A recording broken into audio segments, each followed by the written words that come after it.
kita taat kepada Yesus. Itulah cara bagaimana kita menjadi saksi Kristus dalam hidup kita yang konkret, yang nyata di tengah-tengah masyarakat. Maka marilah saudara sekasih, kita membawa sukacita Paskah menjadi sebuah keberanian bagi kita untuk mewartakan Kristus dengan cara hidup kita dihidupi oleh Kristus. Dalam nama Bapa dan Putera dan Roh Kudus.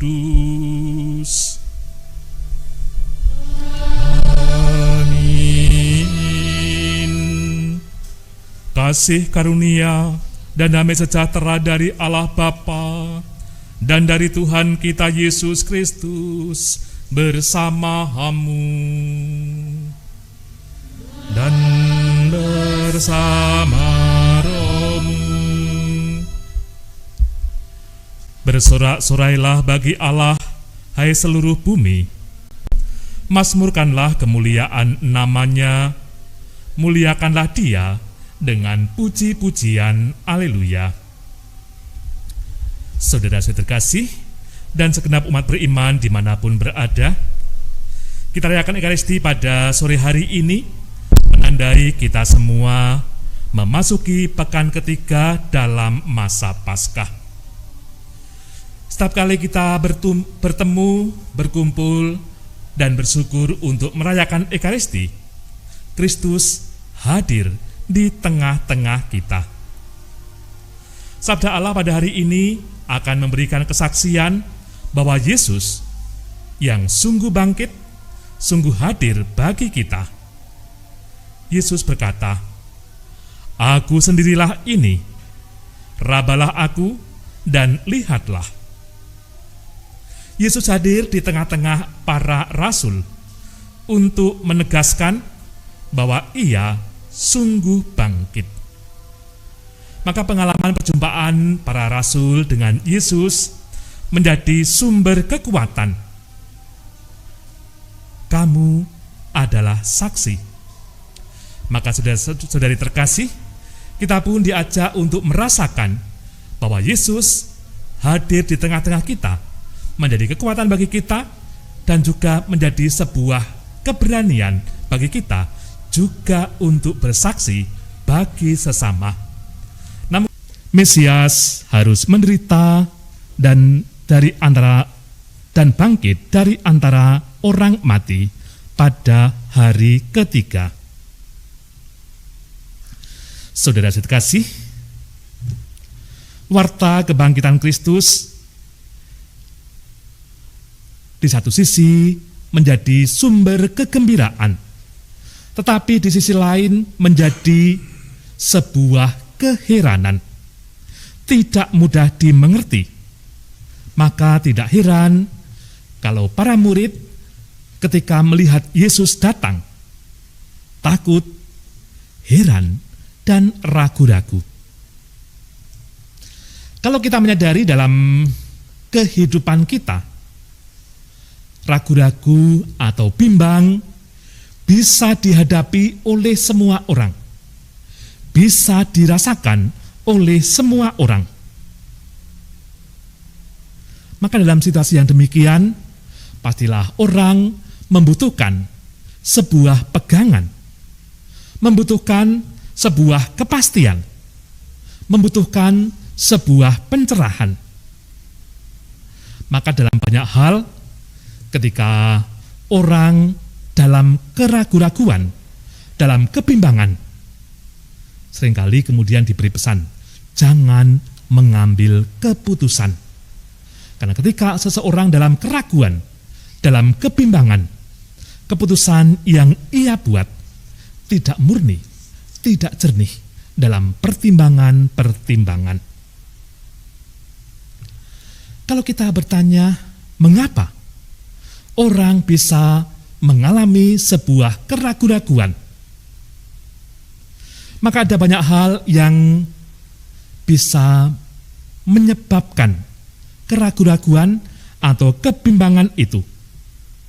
Entah karena kurang informasi, entah karena takut akan situasi, atau juga kecewa atas pengharapan hingga jatuh ke dalam keputusasaan. Kalau kemudian hal ini kita bawa dalam pengalaman para murid, sepertinya para murid pun begitu manusiawi dan mengalami kebimbangan itu. Sebab-sebabnya pun juga tidak jauh berbeda.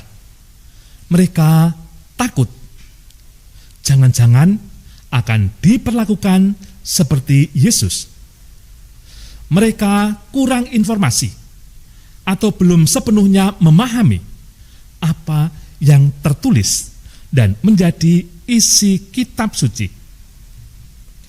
Mereka kehilangan pengharapan Yesus yang akan menjadi pembebas bagi bangsa Israel. Dan masih banyak lagi hal-hal yang membuat mereka takut. Maka dalam situasi seperti itu, ketika Yesus datang, sesuatu yang aneh, sesuatu yang tidak mereka duga, Yesus yang mati disalib, tiba-tiba muncul di tengah-tengah mereka dalam keadaan pintu dan jendela terkunci. Maka juga tidak heran kalau kemudian ditulis, mereka menyangka bahwa mereka melihat hantu, datang dan pergi tanpa ada tanda-tanda. Dalam situasi itulah, Yesus memberi sebuah peneguhan. Orang yang ragu-ragu hanya bisa masuk ke dalam sebuah kepastian ketika bisa mengubah prinsip, keyakinan, ataupun pikiran mereka. Maka itu juga yang dibuat oleh Yesus. Yesus membuka pikiran para murid.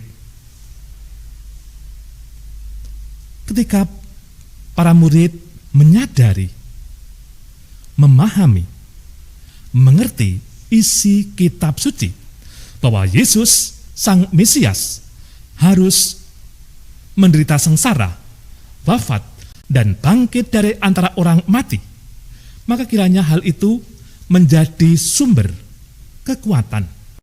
Inilah perubahan dari keraguan-raguan menjadi sebuah kekuatan dan keberanian bagi para murid.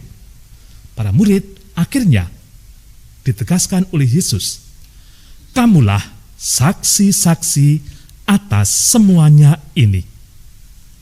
Para murid membawa pengalaman kebersamaan dengan Yesus menjadi sebuah kekuatan dan keberanian untuk mewartakan sebagaimana pesan Yesus. Warta tentang pertobatan, tentang pengampunan dosa, dan juga tentang kebebasan bagi segala bangsa. Kalau kemudian hal ini kita bawa dalam kehidupan kita, kita mungkin bertanya, apakah kita akan mengalami seperti para murid?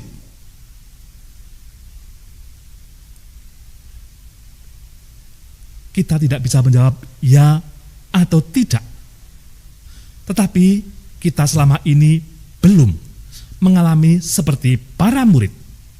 Dalam ketakutan, dalam keraguan-raguan, dalam ruangan terkunci pintu dan jendela, Yesus datang. Tetapi kita diajak untuk membangun sebuah keterbukaan hati dan pikiran. Ada banyak peristiwa yang mengajak kita untuk mengalami Yesus yang hidup, Yesus yang hadir, Yesus yang berkarya dan bersabda bagi kita semua. Salah satunya yang kita sadari adalah Ekaristi, kenangan akan peristiwa Yesus yang memberikan dirinya bagi kita menjadi santapan kehidupan kita. Sabda yang juga mengingatkan kita akan Yesus yang mengajar kita semua. Maka kiranya ini merupakan sebuah pencerahan, merupakan saat bagi kita untuk mengubah keraguan-raguan, ketakutan menjadi sumber keberanian dan sukacita untuk mewartakan Yesus yang bangkit. Maka sebagaimana perutusan para murid, kalau kita juga mengalami dan menyadari bahwa Ekaristi merupakan saat bagaimana kita merasakan Yesus yang bangkit, hidup, dan hadir ke tengah-tengah kita, maka inilah sebuah perutusan bagi kita untuk juga menjadi saksi akan Kristus.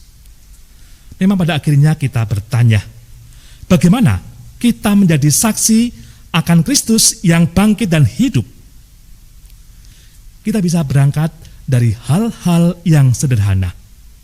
Kita mungkin tidak harus berteriak-teriak mengajarkan atau mengatakan Yesus hidup dan bangkit.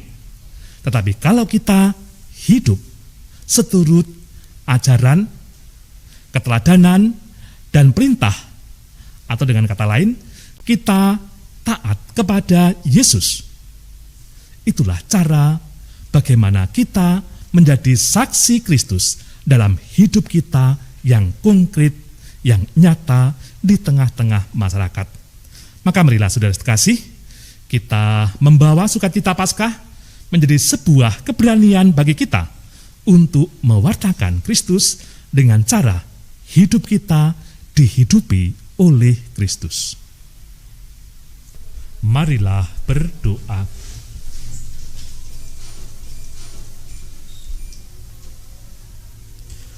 Allah Bapa kami, sumber kehidupan baru, semoga pada kami Kau penuhi pula segala sesuatu yang tertulis dalam hukum Musa dan para nabi, sebagaimana telah Kau laksanakan pada diri Yesus yang telah bangkit. Jadikanlah kami saksi-saksi atas Engkau yang selalu hendak menganugerahkan hidup, karena Kristus, Tuhan dan pengantara kami. Tuhan sertamu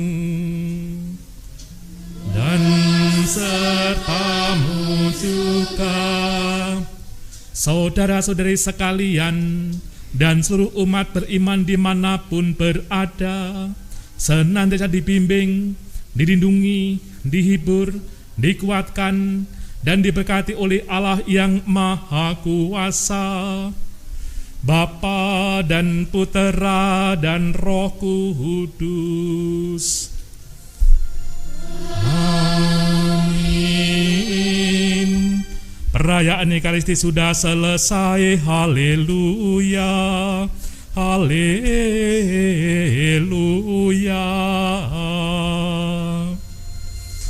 Syukur kepada Allah. Haleluya, haleluya.